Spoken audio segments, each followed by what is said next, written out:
Hi, my name is Danae Logan. I'm one of the communication chair officers for ACM-W here at UNC Charlotte. Welcome to another interview in the ACM-W at CCI series celebrating Women's History Month, where we are talking with alumni and executives about their perspectives and exploring the UN International Women's Day theme of gender equality today for a sustainable tomorrow. We are excited to welcome Angelic Gibson, CIO at AvidXchange, a Charlotte-based automation organization that focuses on transforming business through technology-enabled solutions for accounts payable systems. Angelic, welcome. Thank you. It's great to be with you today. Thank you. Thinking about the theme, gender equality today for a sustainable tomorrow, Angelic, what does gender equality mean for you personally, your role as an IT executive, and does it shape the way you think about the work you do? Absolutely. First and foremost, I love working in technology because there is just so much opportunity. I feel like it's a green field for both women and men alike. But specifically, when I think about gender equality, it's, do I have the opportunities that men have versus what I see myself having, or the women that I have the privilege of working with?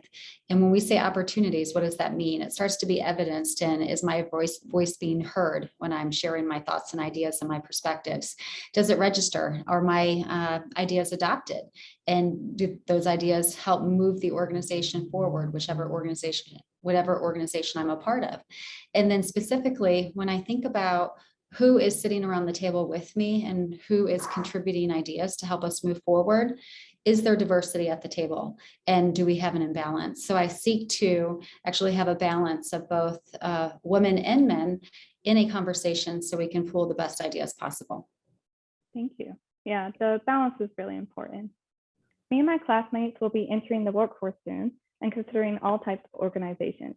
What should other IT leaders do to promote further equity? Or put another way, what should students like me look for in an employer around gender equality? I would certainly advise to, maybe be curious and inspect what is the diversity ratio between men and women at a targeted company.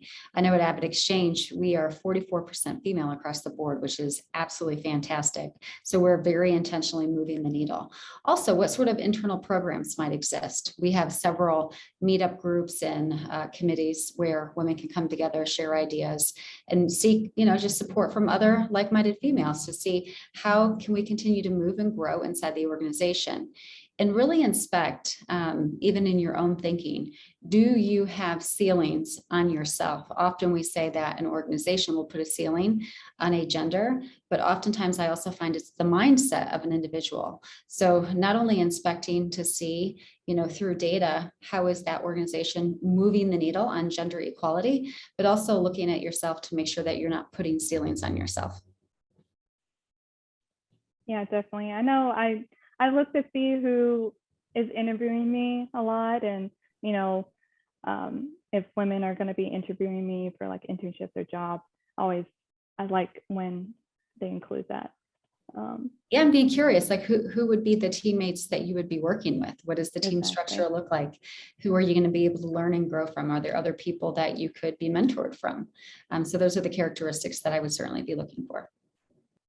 Sustainability has been a consistent topic in many of our conversations we have here. Thinking about the second half of the theme, what does a sustainable tomorrow mean for you, and what actions do you think we need to be taking personally or organizationally to get there? I think it's continuing to raise the awareness on what is the gap and how are we solving for the gap. And I think it starts first and foremost educating on different opportunities that exist in different careers, starting as early as middle school, even elementary school. So as the younger generations are being educated and raised through the system, are they aware of all the different opportunities that are available to them? And maybe they would tend to shy away from, a female might, as an example, shy away from a career in technology because they might look at it as a male-dominated world. And although it's true, there's certainly more men in technology than females, those, there's concerted efforts to close that gap.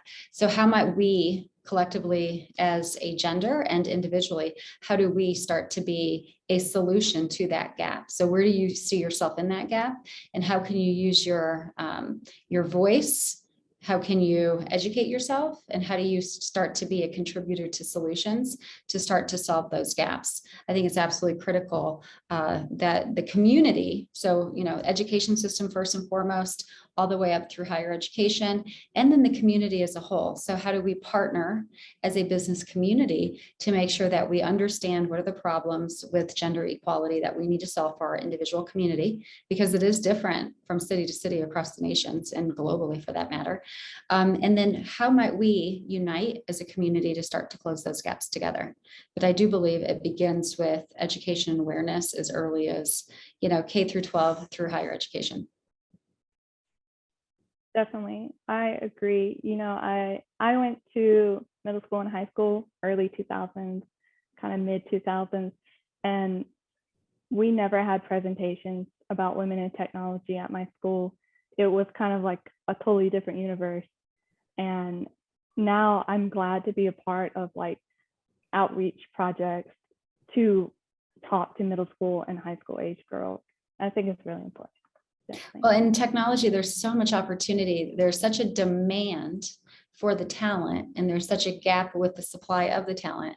So not only can we start to close some economical gaps that we have based on just gender inequality, but when we think about creating global opportunities too in third world countries where women are truly impoverished, how might technology be a catalyst to help change an entire landscape of generational history of poverty? Like technology, the opportunities inside technology, that it's so vast and so great, we can literally change the face of the planet through the opportunity. That's very true. Thank you. As we all know, the hard work begins at home.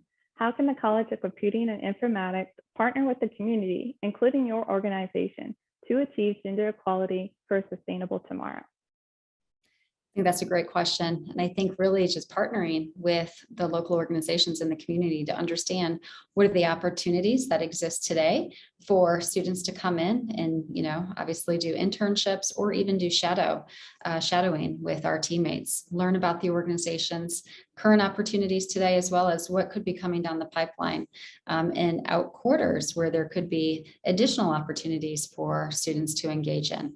So really taking the time to learn who are the organizations that have real-time opportunities for students to engage, and whether that be through internships, employment, or even job shadowing. How do you start to become aware of the different opportunities that are available and building those relationships? It's critical to have ownership of your individual connection path, I'll call it.